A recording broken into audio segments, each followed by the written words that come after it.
Amigos telespectadores da Rede Vida de Televisão e do programa Páginas Difíceis da Bíblia. Através deste programa, a nossa intenção, não é, diácono? Sim. É trocar em miúdo a palavra de Deus para que o povo de Deus possa compreendê-la melhor, não é? Perfeito, e vivenciá-la. E vivê-la colocando-a em prática. Por quê? Porque um texto escrito no passado, e sobretudo 200, 300 anos antes de Cristo, como são os Salmos, Certo. ou mais, são textos que levam a marca e a chancela da época em que foram produzidos. Em se tratando do Antigo Testamento, é claro que o evento Cristo ainda estava por vir e não é explicitamente presente.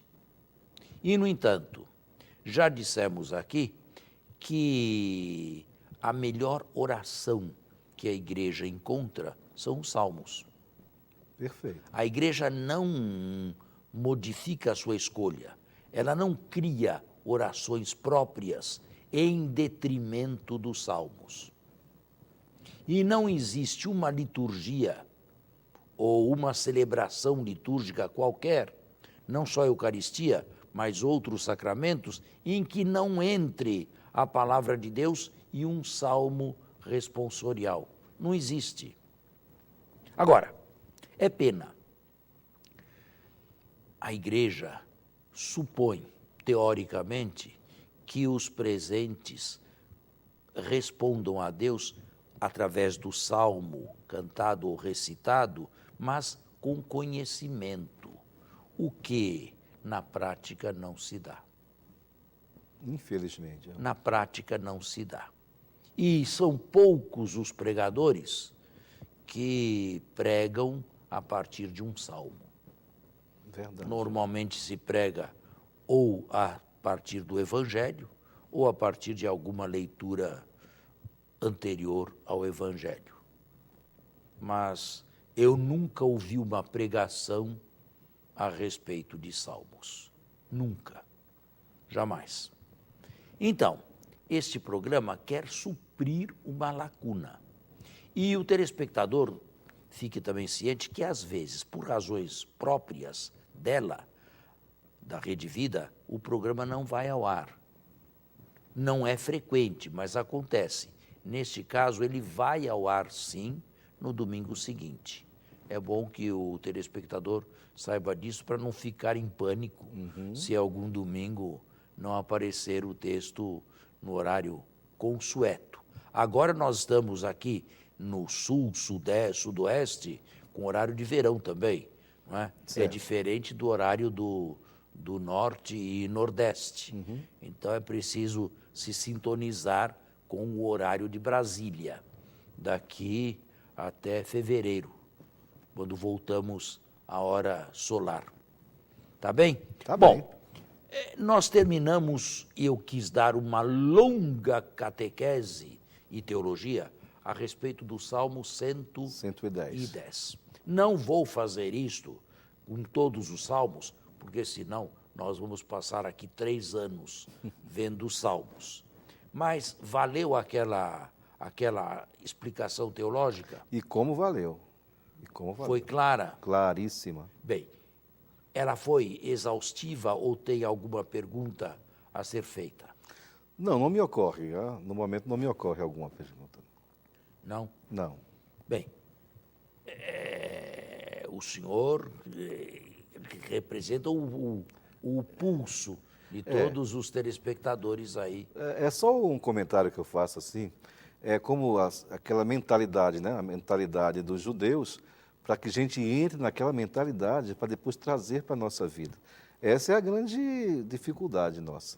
Bom, e sobretudo, transpor o Salmo para o cristianismo, porque nós recitamos como cristãos e não como judeus. É verdade. Ainda que eu recitasse um salmo com um judeu, a oração não seria exatamente a mesma, minha e do judeu, porque eu introduzo Cristo no Salmo, e ele não. Vamos então, eu pensei em pegar os salmos que fazem parte do Hallel, salmos pascais. O primeiro deles que me ocorreu foi o Salmo 114, que é um salmo muito recitado também, sobretudo por parte daqueles que recitam o ofício divino.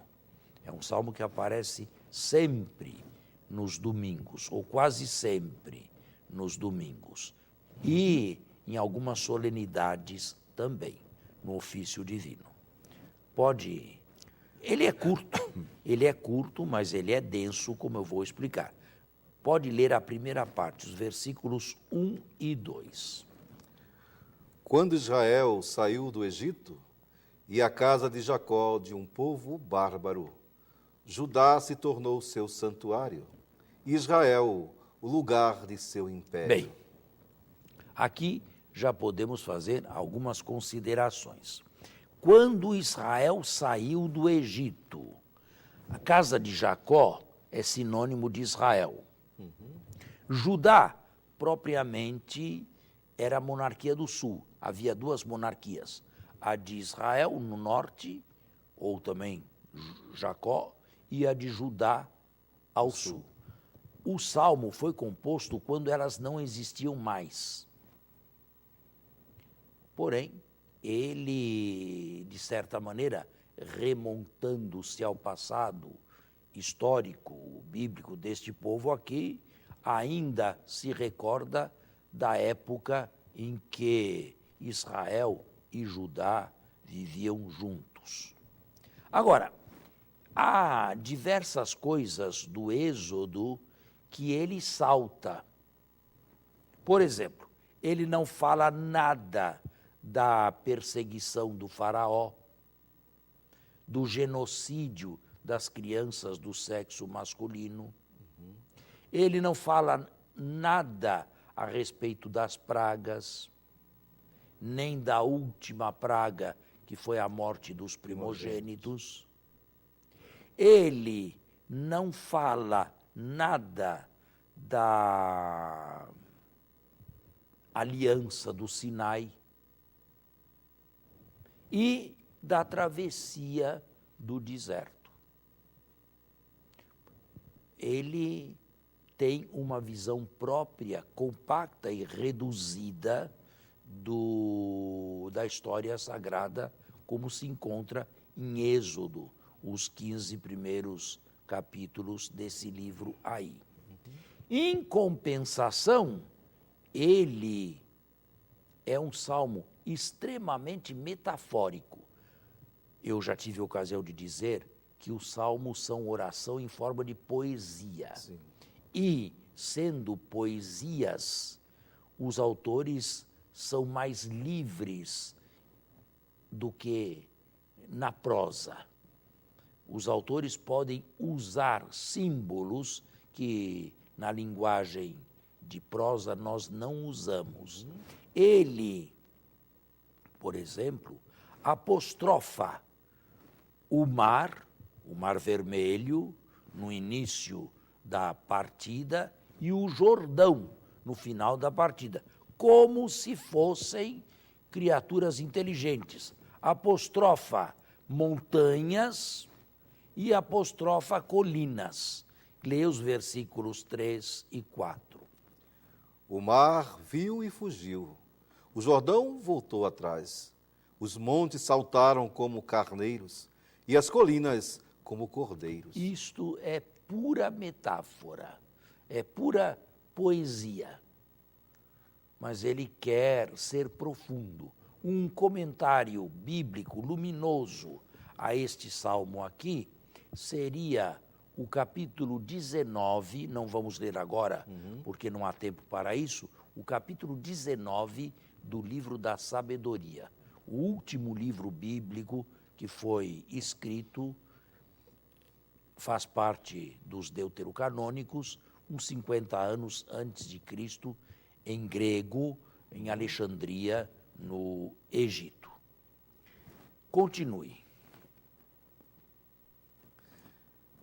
Que tens, ó mar, para fugires assim? E tu, Jordão, para que voltes atrás? As montanhas para saltar como carneiros, e as colinas como cordeiros? Treme, ó terra, diante do Senhor, diante da presença do Deus de Jacó. Ele transforma as rochas em lago e a pedreira em fontes de água. O verbo principal aqui é o verbo transformar. E o Deus deste salmo é um Deus transformador. Um povo de escravos e completamente sem identidade própria se transforma numa grande nação, no salmo, graças ao serviço melhor, graças à ação libertadora e transformadora de Deus.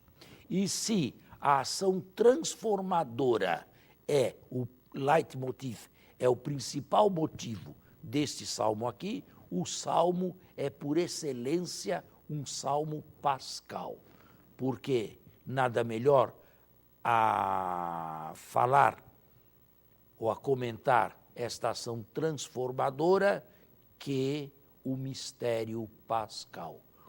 A primeira Páscoa que os judeus viveram e depois, mais tarde, passaram a celebrar anualmente. Vamos fazer um intervalo e voltamos.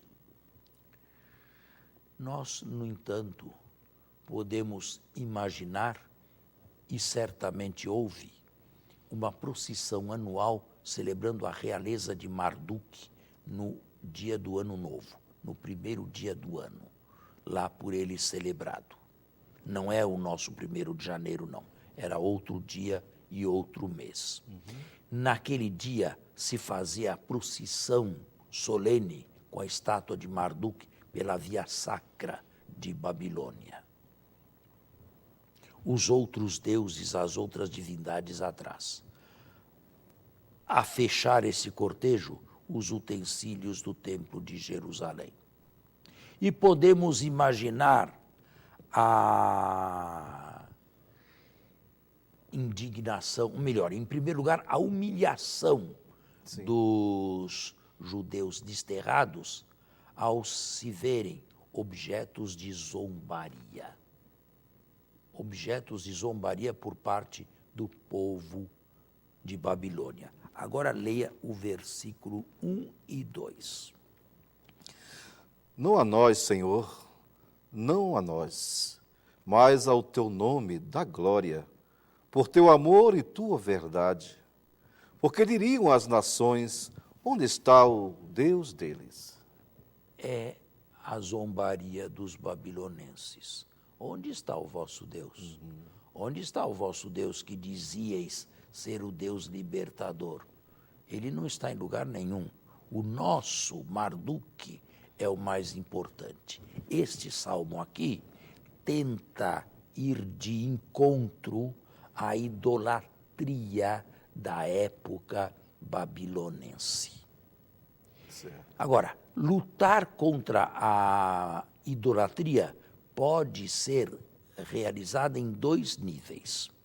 Um nível mais superficial, e é o nível que usa aqui o nosso salmo, consiste em combater o uso de imagens divinas identificadas com a divindade que representam.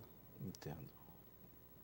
Um combate mais profundo se dá no campo ontológico, mas este não é o campo do Salmo. Este é o campo, por exemplo, do autor dos capítulos 40 a 55 do livro de Isaías, o 2º Isaías.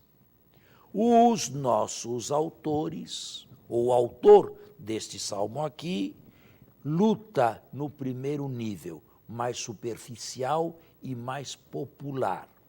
Eles, os babilonenses, põem a confiança deles em deuses fabricados pela mão humana, mas que não passam de ídolos vazios. Continue a leitura. O nosso Deus está no céu. O nosso Deus está no céu, não está em cima de um andor, sendo carregado por outros porque não é capaz de andar sozinho. O nosso Deus está no céu. E faz tudo o que deseja. Os ídolos deles Desses babilonenses, são prata e ouro, obra de mãos humanas. obra de mãos humanas, exatamente. Se Deus fez o homem não pode fazer Deus. Ele tenta, mas as suas tentativas terminam sempre na idolatria. Isto é, aqui no nosso caso, uma idolatria grossolana, antiga, estátuas que não têm vida nenhuma e às quais era atribuída a divindade. Continue.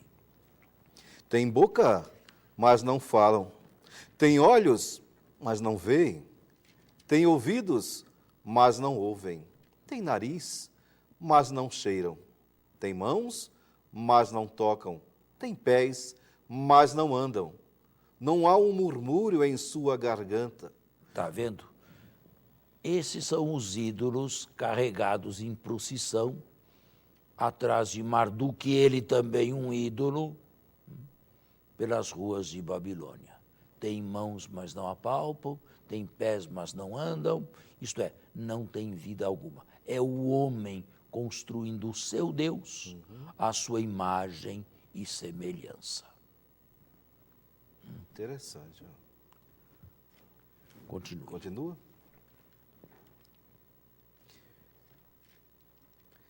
Os que o fazem ficam como eles, todos aqueles que neles confiam.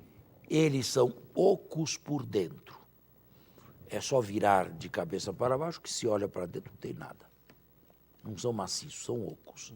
Os que os fazem sejam ocos como eles. Vazios. Vazios como eles. Contrariamente, vem aqui mencionada de maneira explícita a casa de Israel, dentro da casa de Israel os sacerdotes descendentes de Arão, sem mencionar os sadocitas, e os fiéis do Senhor, os que temem a Deus, numa posição contrária. Prossegue aqui. Prossegue. Casa de Israel confia no Senhor. Ele é seu socorro e seu escudo. Casa de Arão confia no Senhor. Ele é seu socorro e seu escudo. Vós que temeis o Senhor, confiai no Senhor. Ele é o seu socorro e seu escudo. Veja, em confronto com os que têm mão e não apalpam, pé e não andam, nariz e não cheiram, este aqui é escudo e proteção, uma linguagem militar, mas que indica vida e atuação. Continue. Senhor se lembra de nós e nos abençoará.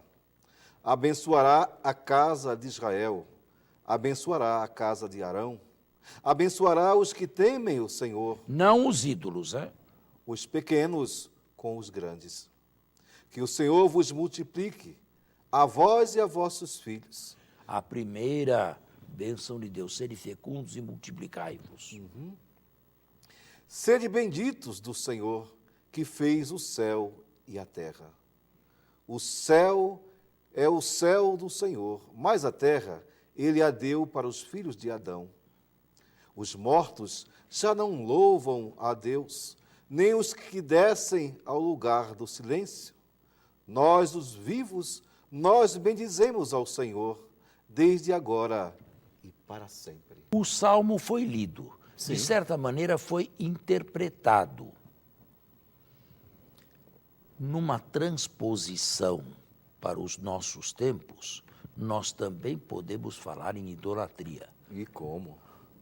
Não é, pelo menos no Ocidente civilizado e progressista, a idolatria grossolana do passado, de imagens que nada são. Mas existe a idolatria ou os ídolos do presente. Pode enumerar alguns? Por que idolatria? Porque são entidades às quais o homem entrega a sua vida. É por isso que são idolatria. E isso se faz com Deus. Mas quais são as entidades modernas aos quais o homem moderno e secularizado entrega a sua vida em contraposição a Deus? Olha, se ele não tiver cuidado, ele entrega a sua vida aos bens materiais, né? Primeiro Material. ídolo. É.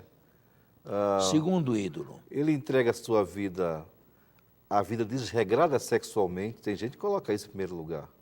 Segundo ídolo. Entrega a sua vida, Terceiro ídolo. às vezes, a pessoas, coloca pessoas em primeiro lugar. E algumas situações que agora não tem como. Quarto melhorar. ídolo, o poder. O poder. O poder que enche de satisfação e vaidade, porque o homem se sente autossuficiente Verdade. e superior aos demais, e capaz de se impor, e capaz de impor serviço e querer ser servido pelos outros. Esses são ídolos modernos. Isto é, ao invés de buscar a Deus, se busca, por exemplo, a riqueza. De todos esses aí, o mais perigoso, o ídolo mais perigoso é o dinheiro. É a alternativa mais séria em contraposição a Deus. Dificilmente, diz Jesus, e é verdade, um rico se salva. O senhor trabalha numa paróquia. Sim. Quais são os ricos que frequentam essa paróquia? Não os visualizo lá. Visualizo pessoas com situações regulares, mas ricos, não visualizo lá. Pode ser que tenha um ou outro, mas uma exceção. Uma exceção. Mas caminha aí pelas paróquias aí de Brasília, até mesmo pelas que estão em bairros nobres. Quais são os ricos que vão frequentemente? Eles têm outras preocupações, têm outros afazeres.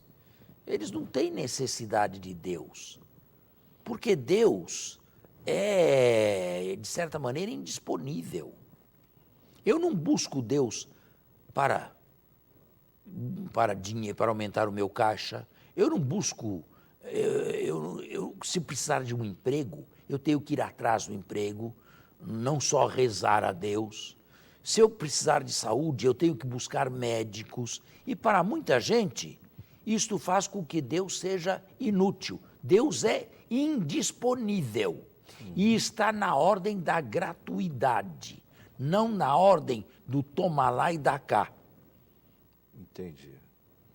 Essas pessoas, como não estão na ordem da gratuidade, e a própria vida é gratuita. Sim. A vida é gratuita. A vida que Deus nos deu e mantém é gratuita. Que seria de nós, não fosse a ação de Deus? Cairíamos mortos nesse momento aqui. A vida, a própria vida desses idólatras é gratuita, é graça dada por Deus. Mas não têm esta percepção, não estão no plano da gratuidade, estão no plano do eu lhe empresto e recebo, e Deus, nesse plano aí, é inútil. Então, ele pode ser perfeitamente deixado de lado. Mas isso é uma verdadeira escravidão, na verdade. É uma escolha que fizeram, digamos assim.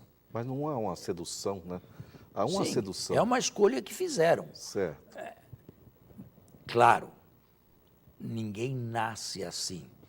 Se é levado assim por circunstâncias da vida, aquilo que se chama em psicologia e também em filosofia de preconceitos, isto é, os pais, a educação, os professores, os que lhe abriram ou lhes abriram as portas do mundo.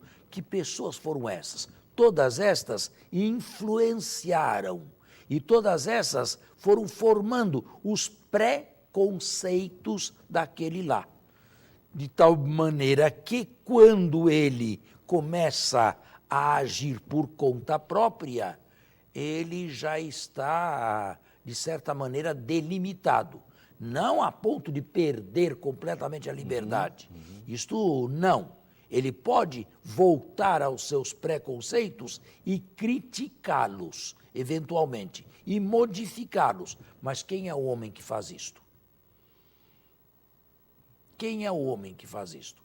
De certa maneira, nos anos 60 e 70 e 80, a psicanálise queria fazer isto de uma maneira secularizada.